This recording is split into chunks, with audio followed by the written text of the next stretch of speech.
Bueno, vamos. Continuamos en este rumbo de la mañana y en minutos estará con nosotros el aspirante a la candidatura presidencial por el Partido de la Liberación Dominicana, don Abel Martínez Durán.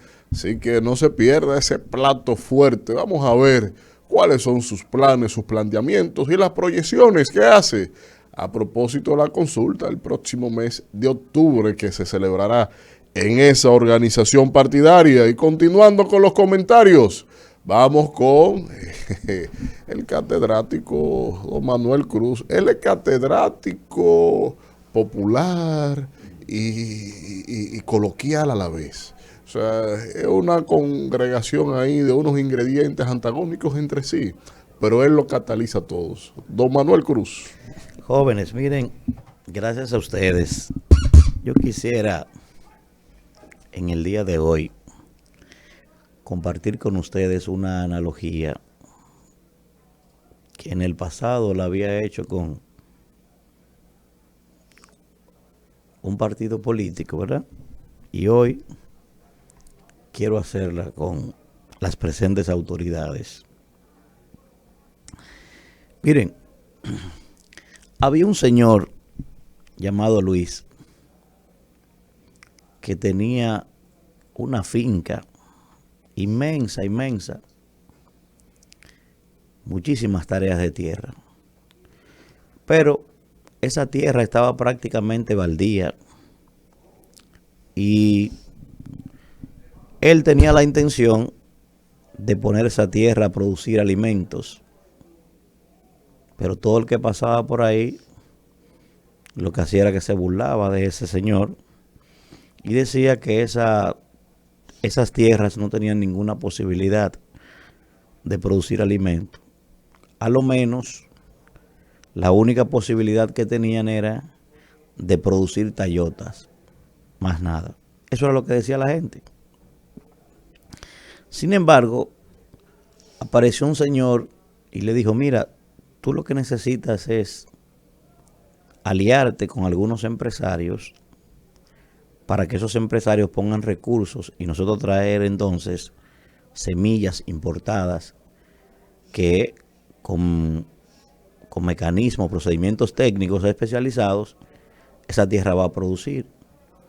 Y entonces ese señor se fajó a buscar amigos empresarios para que invirtieran en esa tierra. Y apareció otro que vino del campo y le dijo, mira, tú lo que necesitas es un grupo de obreros que esas semillas y ese procedimiento técnico puedan desarrollarlo para que esa tierra pueda producir. Y así se fajaron esas personas y llevaron allí a un grupo de obreros haraposos, andrajosos y gente con bronidrosis y todo eso. Y esas personas se fajaron a desarrollar esa finca. Al mismo tiempo que eso pasaba, enfrente habían unos hacendados que tenían otra finca bastante productiva y le ofrecían productos a todo el mundo para que no trabajaran en las demás fincas. Y aún así, esos obreros seguían creyendo en esa finca que tenía esa tierra baldía. Llegó un momento entonces en que esa tierra logró dar fruto, cuando nadie lo pensaba. Inmediatamente esa tierra se preñó de frutos. De la nada aparecieron unos burgueses vestidos de blancos, sin ningún callo en las manos, perfumados de Chanel y de Gucci, y entonces comenzaron ellos a dirigir la finca y a repartirse ellos los frutos. Y todo esto con la anuencia del dueño de la finca.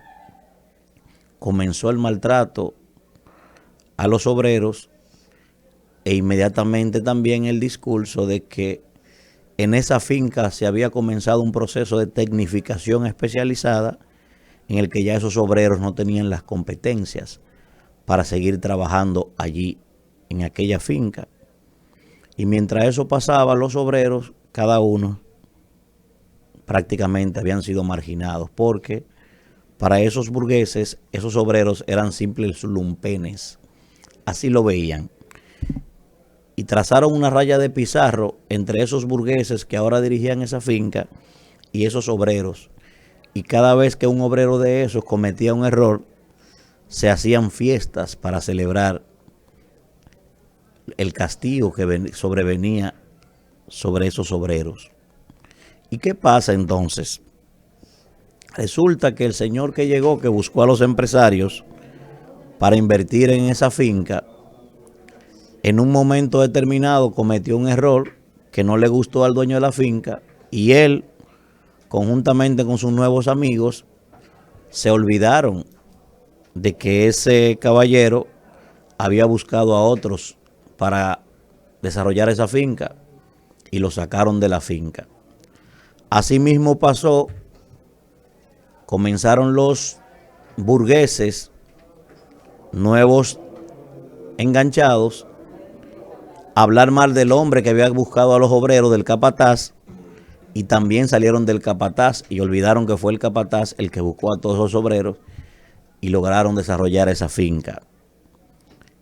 Llegó un momento, para no cansarle el cuento, en el que ya entonces después había nueva vez que volver a sembrar la finca, pero no había obreros para hacer eso, porque a todos los obreros que sembraron la primera cosecha lo habían marginado a todos, y lo único que pasó es que habían quedado el dueño de la finca y sus burgueses allí, pero ninguno sabía ni siquiera sembrar, porque no se habían dedicado a eso nunca.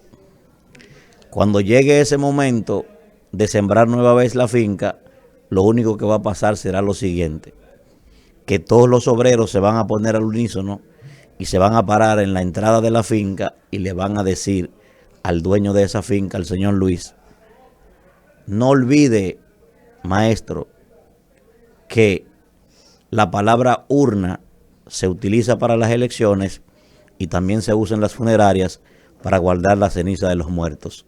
Yo espero que hayan entendido la analogía de la finca. Adelante, Isidro.